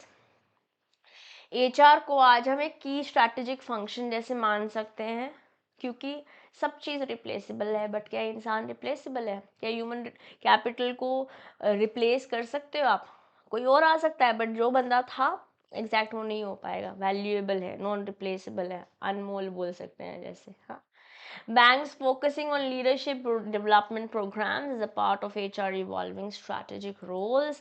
These are certain changing profiles that we are able to observe HRM में, अगर हम banks के context में बात करते हैं। ठीक है, इसके अलावा क्या चैलेंजेस हमें दिखाई दे रहे हैं बैंक्स में HRM से, ह्यूमन रिसोर्स मैनेजमेंट से? जैसे कि नए लोगों को एक्वायर करना। आपने एक्वायर तो कर लिया, बट क्या वो राइट बंदा था, एक्यूरेसी थी हमारी सिलेक्शन में? फिर आपने एक्वायर तो कर लिया, उनको ट्रेन करना, उनकी परफॉर्मेंस को मैनेज करना, ये सब चैलेंजेस हम बोल सकते हैं जो हमें बैंक्स में ह्यूमन रिसोर्स मैनेजमेंट के एंगल में दिखाई दे रहे हैं। जैसे for example streamlining recruitment to minimize errors. पता चल रहा है कि चाहिए था हमें कोई फंक्शनल बंदा और हम टेक्नो बंदा लेकर आ गए हैं। ठीक है, तो बेसिकली हमें टैलेंट एक्विजिशन तो करनी है, बट उस स्किल के साथ जो स्किल हमें रिक्वायरमेंट है। Okay, plus core banking and people challenges. Core banking system allows customers to access services from network branches. क्या रहे हैं पीपीबी में, तो मॉड्यूल्स ही पूरा इसी पे बेस था कि आज मेरा ब्रांच जो है वो पुणे में है, जब मैंने पहली बार अपना अकाउंट खुलवाया था salary, but I can operate it from anywhere, और कहीं पे भी कोई भी ट्रांजेक्शन करती हूँ it will be automatically reflected in my account. ठीक है, बट ये कोर बैंकिंग सिस्टम है तो सही आज हमारे पास। We have been evolving, mechanisation, computerisation 1984 1988 कब से चला आ रहा है हमारे बैंकिंग डिपार्टमेंट्स में या बैंकिंग इंडस्ट्री में, बट कहीं ना कहीं आज भी चैलेंजेस हैं ट्रेन करने में, specially people from older generations. yes, the employment needs specialized training on integrated core banking system across multiple branches. This can be one of the challenges that people as in the personnel जो आपके organisation में वो काम कर रहे हैं core banking के angle से। ठीक है, this was pretty much it about your unit number 4, that is HRM in Indian banks.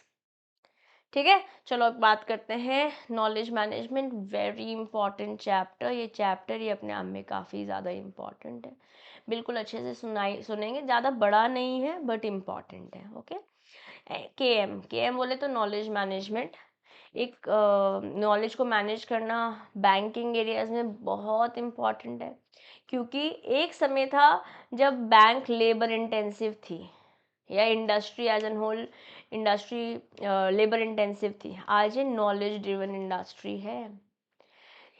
Yes, banks को आज अपनी नॉलेज मैनेज करने की ज़रूरत है ताकि खाली रह ना पाए, सर्वाइवल तो है ही, इसके अलावा कंपटीशन है इतना सारा, you want to be a better of a corporate than what you are currently, efficiency आपको बढ़ानी पड़ेगी। Yes, for that KM knowledge management is a definite important role that has been playing in our industry as banking industry। तो ये पूरा concept क्या है knowledge management का? Knowledge को आप बोल सकते हो जानना क्यों, no why, no what, no who और no wow when, sorry. Knowledge को हम कैसे डिफाइन बोल रहे हैं? क्यों, क्या, कौन और कब। क्यों, क्या, कौन और कब, why, what, who and when.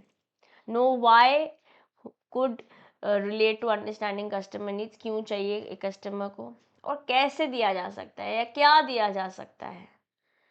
ठीक है, ये सब आ जाएगा व्हाट में, या नो हाउ, अगर जान मतलब नो कब दिया जा सकता है, किसको दिया जा सकता है, सब कुछ नॉलेज में आ जाता है, नॉलेज इन जनरल में आ जाता है। ठीक है, हमारे पास कितने तरीके की नॉलेज है?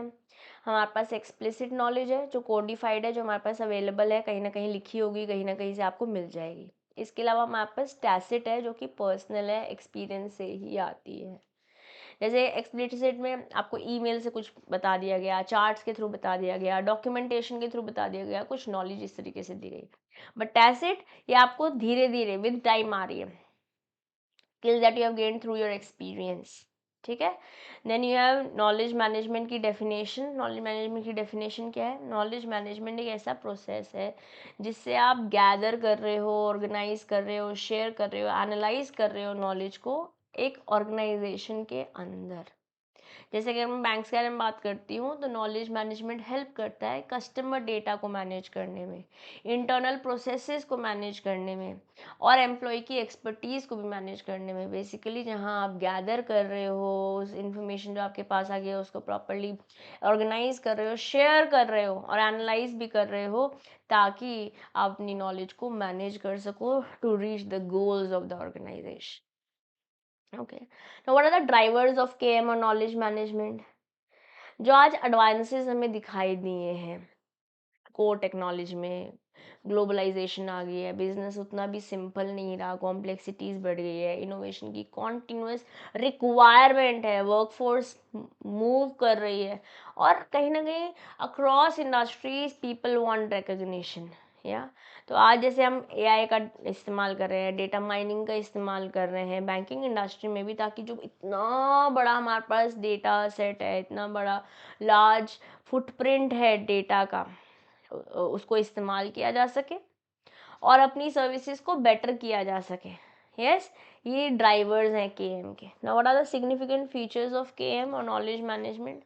अगर नॉलेज मैनेजमेंट को ढंग से यूटिलाइज किया जाए तो आप कॉस्ट को कट कर सकते हो, अपनी कॉम्पिटेंसी को बढ़ा सकते हो, ऑर्गेनाइजेशनल वैल्यू क्रिएट कर सकते हो, प्लस कस्टमर सर्विस। अगर कस्टमर सेटिस्फाइड है, this is what we want.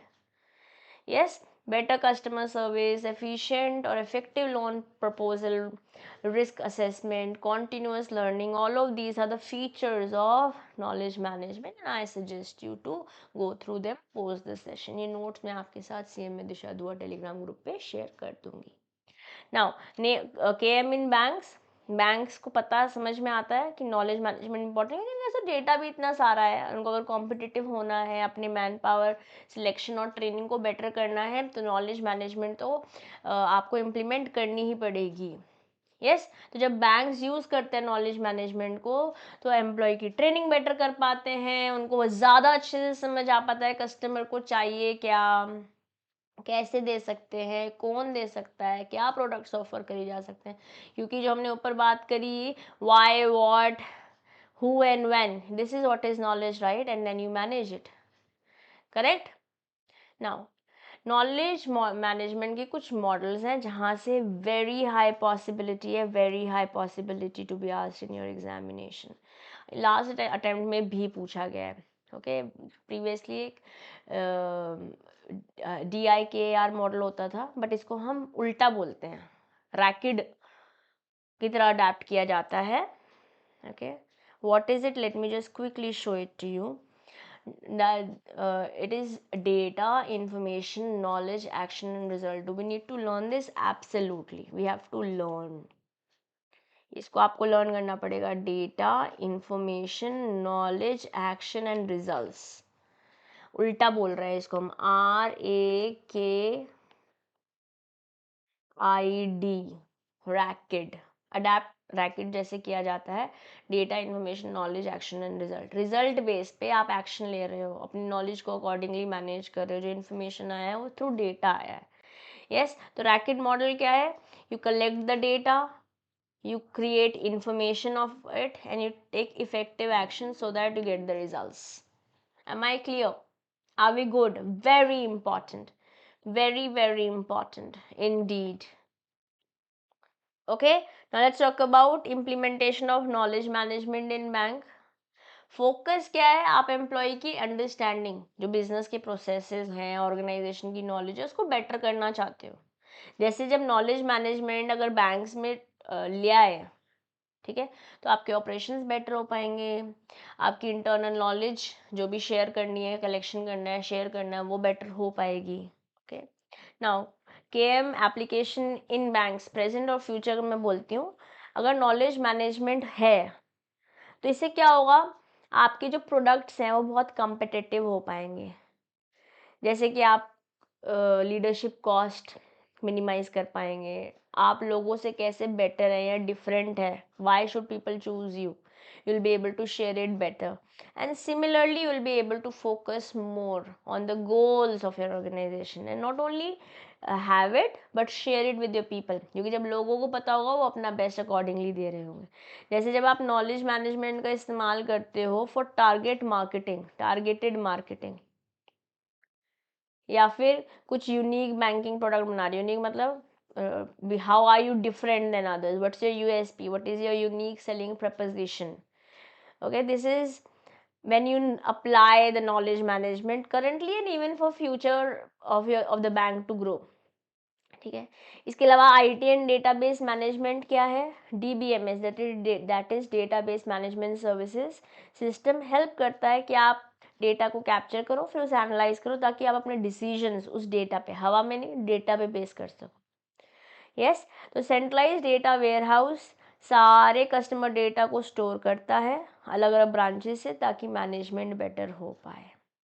अब नॉलेज मैनेजमेंट टूल्स और टेक्निक्स क्या हैं, हमारे पास कुछ टूल्स है जैसे कि ऑनलाइन फॉरम्स हैं, इंस्टेंट मैसेजिंग है, डॉक्यूमेंट मैनेजमेंट सिस्टम है, जिससे आप खाली डेटा को ले नहीं रहे हैं बट शेयर भी कर पा रहे हैं नो इंटरनली, ताकि आप कौन क्या कैसे कब को एक्नॉलेज कर पाए और अपने नॉलेज को बेटर मैनेज करते हुए बेटर डिसीजंस ले पाए, अपनी एफिशिएंसी को बेटर कर पाए।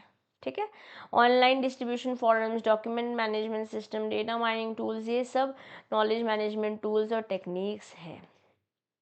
अब हम एआई का कैसे इस्तेमाल कर रहे हैं, how are we using AI in banking. AI ने कस्टमर पर्सनलाइजेशन बेटर कर दिया है, फ्रॉड डिटेक्शन पे काम तो चल रहा है, मैं 100% तो नहीं बोलूँगी, और प्रोडक्ट बैंक की प्रोडक्टिविटी, बैंक के ऑपरेशंस की प्रोडक्टिविटी भी बढ़ गई है। जैसे एआई ने fraud detection, personalize banking services, risk management जैसी सर्विसेज आज एआई की बदौलत है हमारे पास बैंक या बैंकिंग एज अ डोमेन में। Okay, now database management methodologies, कुछ टेक्निक्स इस्तेमाल करी जाती हैं जैसे सेगमेंटेशन, क्लस्टरिंग, डेटा माइनिंग, ये सब के बारे में ABFM में भी बात करें हैं हमने करी है, ताकि हम एनालाइज कर सके, रिट्रीव कर सके उस डेटा को जो हमारी ऑर्गेनाइजेशन के लिए वैल्यूएबल है। जैसे डेटा माइनिंग से अब इतना सारा खदान है हमारे पास डेटा की, जो हमें चाहिए रेलेवेंट डेटा स्ट्रक्चर्ड फॉर्मेट में आ पाएगा। Okay, and the last, what is data mining. Data mining एक ऐसा प्रोसेस है जहाँ पे लार्ज डेटाबेस को आप एनालाइज करते हो, अनकवर करते हो पैटर्न्स, और जब आपके पास डेटा आ गया आप उस डेटा को यूज़ कर पाओगे ना, डिसीजंस ले पाओगे, जो वो डेटा बोल रहा है उसके अकॉर्डिंगली अपने नेक्स्ट स्टेप्स ले पाओगे।